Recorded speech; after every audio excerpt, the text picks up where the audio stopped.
Alright, Tyler here from Crafted Nexus Creations.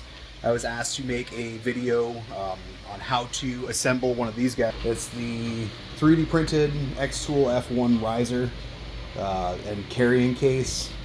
I actually had to take off a couple things to get out an order super quick, but I have more, and this will probably just be super helpful for other people in the future. So we're going to go ahead and get a tutorial done. Put that up there. So, move some stuff. This is the base and the carrying case. It swings open for your xTool F1. People have asked me to make one for the Ultra, but I don't on Ultra because I'm broke and I have other things I have to pay for, unfortunately, like taxes, because the government sucks. So, there's that. Alright, so I have a case over here, and it has one of these xTool F1 carrying cases in it. I'm meant to ship it out tomorrow, and I actually still will, but since someone needs some help, we'll go ahead and help them out. Why not? Open this sucker up.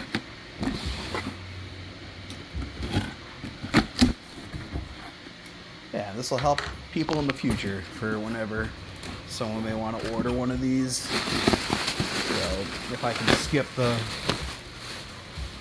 portion of having to, I guess, explain on how to set one of these up and just have someone just check one of these out, then perfect. Alright, so I taped it up, that way everything kind of stayed in its place and didn't fall apart during transit. So let's go ahead and take all that off really quick. I'm gonna pop. You're gonna want to assemble it to where it folds backwards. So this, I think it's this way. Yeah. So you're gonna want this side outwards. That way when it closes, the door is gonna be, flush with this. And then when you need to open it, you'll be able to open it this way and kind of like transformer bat wing it out. Oh, so first thing is first, I'm gonna lay this flat. I'm just gonna come over here, and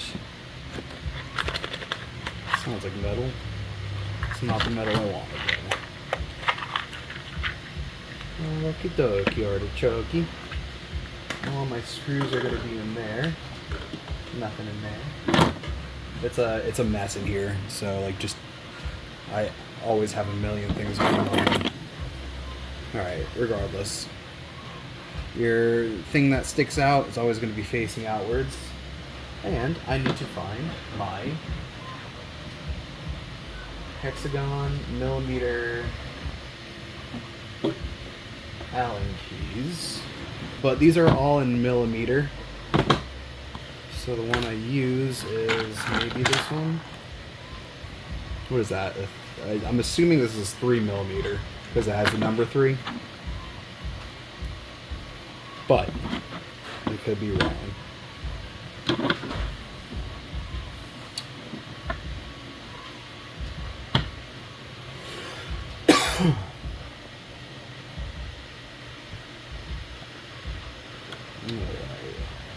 This guy's in, and I usually like to work with a set of gloves of some sort.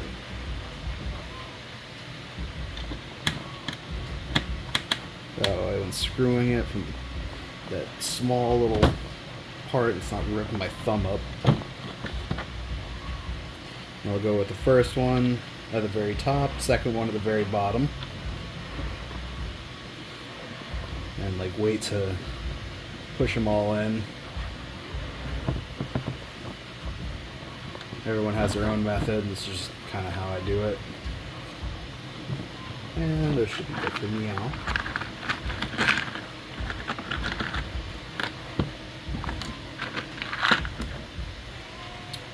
Do.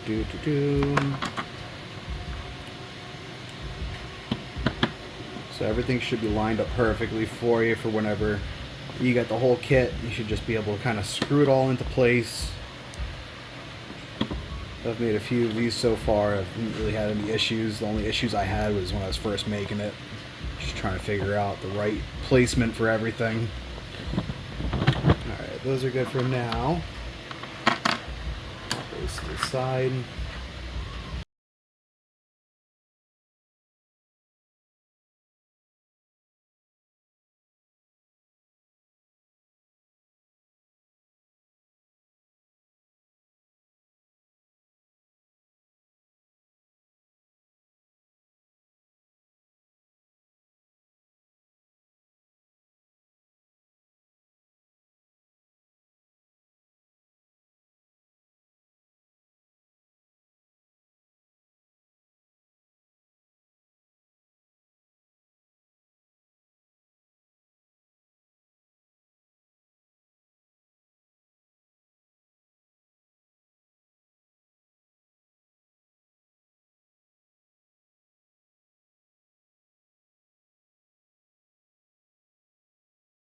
Base, top, and you got the back side over here. Like I said, those are going to get the magnets, and they go in those magnet holes right there. Honestly, it's not really even necessary because the it's not going to fall out. So I might even get rid of that feature. It's just another cost that's not really quite necessary. So this is the top. You're going to put your hinge in right here. And I think I did opposites. Yeah, I did. There goes one of them. So the black goes to the green as the, green goes to the black for the other one.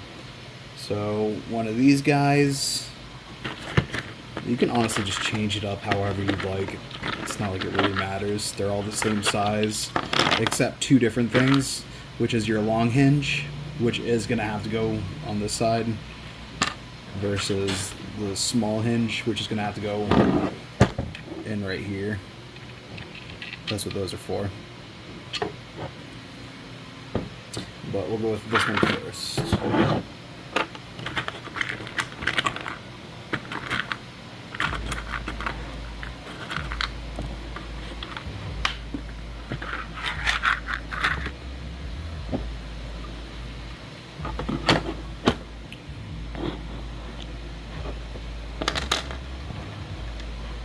So these go the long way,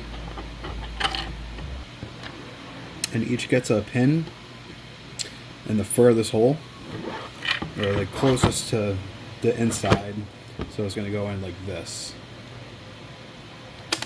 And I like to keep it consistent and use like the textured side versus the one that has like lines on it. So we'll pop that in. And these are extremely tight, so you might need a hammer for them. That one actually went in really easily.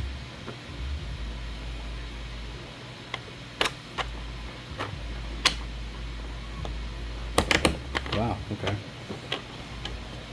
So those back and forth like that, nice and easy. This one has given me hell in the past. So you want to slip them into these two holes right here and then move them over.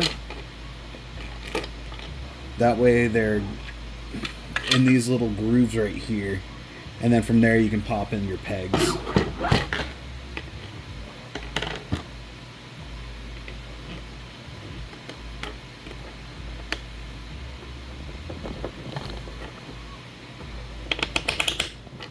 Man, these are going so much easier than the last one I did.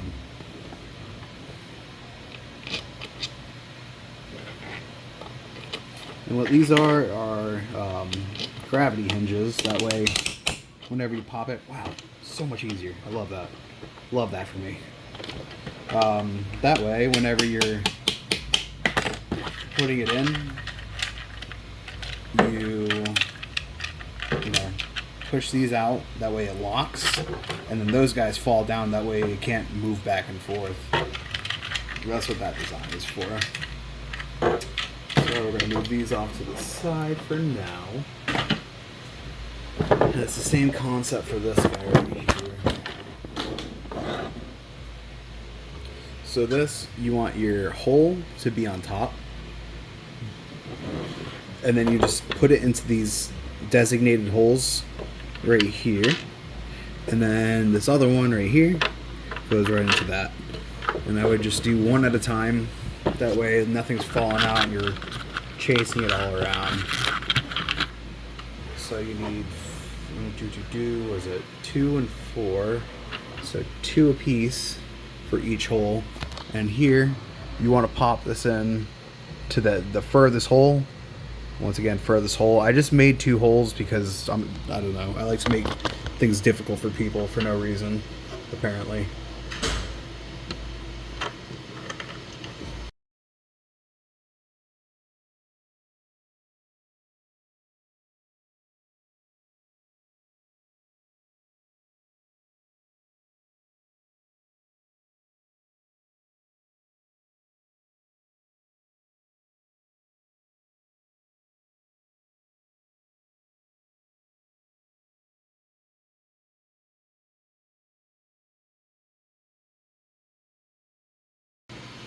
I need something to smack them in with. So we'll use a good old-fashioned Stanley Power Lock 2 measuring tape. Multi-tool.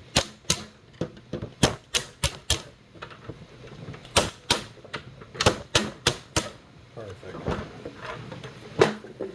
Who needs a handle when you got a Stanley?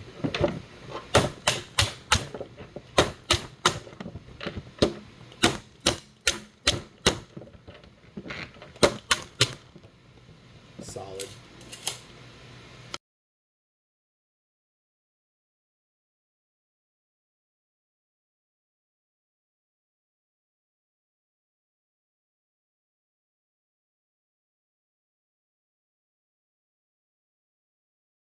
This is a hardware that's going to come with these little latches. I might go ahead and like eventually redesign that way everything kind of like clips into place by itself, but I need to definitely think on that one. That's not a thing for today. Maybe next month or something. Those are magnets.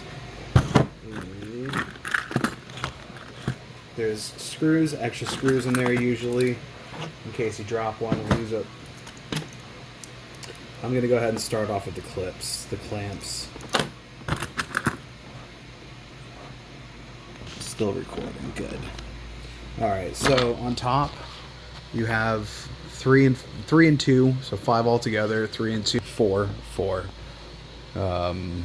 So, and we're going to go ahead and grab a little mini screwdriver. 3 big booms, boom, boom. We're not doing that. Alright, little mini screwdriver.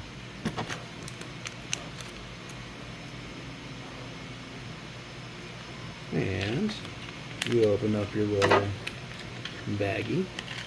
And I'll just do 3 for now, because we're doing the left side of the door, which is what that's going to be used for. 1, 2, and 3. I'm just going to place it where those other holes are. Do, once again, top, bottom, and then middle last.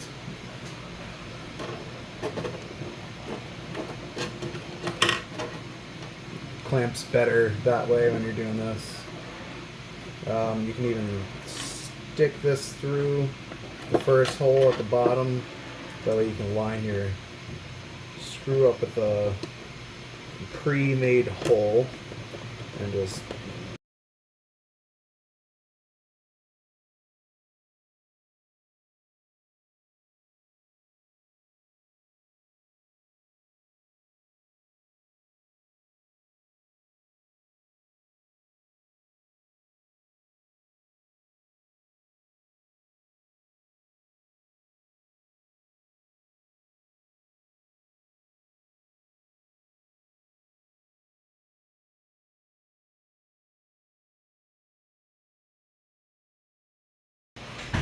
alright.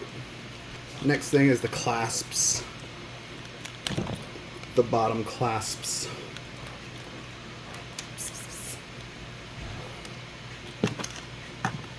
And this is going to be the only thing I send along with this package that I'm not doing.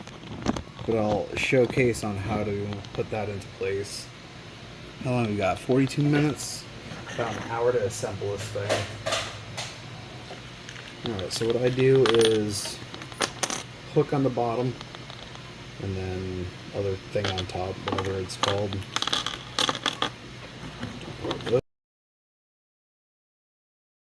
What I've done with mine is I'll like cut these screws that go into this bottom because they kind of stick out along the wall, the opposite wall or inside wall, and it'll scratch your leg, but like it's not really that big of a deal. If anything, it kind of like gives it something to grab on. So honestly, just kind of keep it as is. You're just gonna have to shove the leg in there, or you can just take a pair of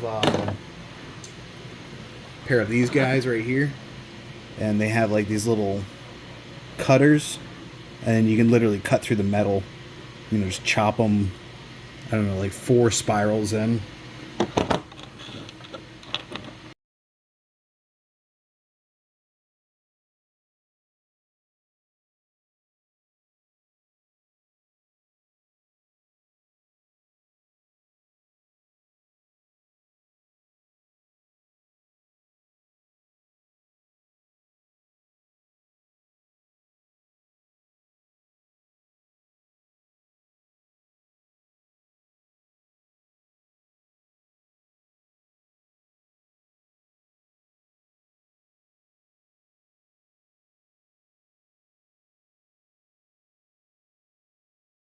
So when you're placing these in, what I've been doing is you take a little dab of what is it, Gorilla Glue, and it doesn't even need to be this one necessarily, but like the one that does 10-second set is your best bet. That's my favorite one. So with this whole entire thing, you keep your magnet straight and you put them to, you know, into each hole. Once you get through, I think it's 7, that's all facing the same way. You know, you pop them in, make sure they're all facing the same way. Just take your whole entire, like, make sure you keep your orientation. Flip it, and then face up after you pick it up, face up on this back part. So you're gonna like place it in face up, face up, face up. I'm not doing it right now because that's like one of the most tedious parts of this whole entire thing. But just know that you have to keep everything. If you want it to magnetize, they're not even that strong. They're just there. They help, and that's about it. Just know that you have to orient them to where they're gonna magnetize to each other's faces. But if you want to just completely skip that entire process, it's 100% not necessary, and I'm probably just going to get rid of that. If anything's necessary with magnets that might be changed in the future, would be this build plate, because it just kind of free floats. It'd be nice to have like the magnets along like this line, that way it sits flush. But if you have your xTool F1 in there, it's 100% not even necessary. So there's things that I'm still kind of working on, but it's good for now, and it works really well, and it looks really cool, and it protects your machine. Yeah, pretty cool design. Took me about a week to make. And, 54 minutes, an hour to create this, to complete this thing. Not shabby, but not fun. So enjoy the video, and happy lasering.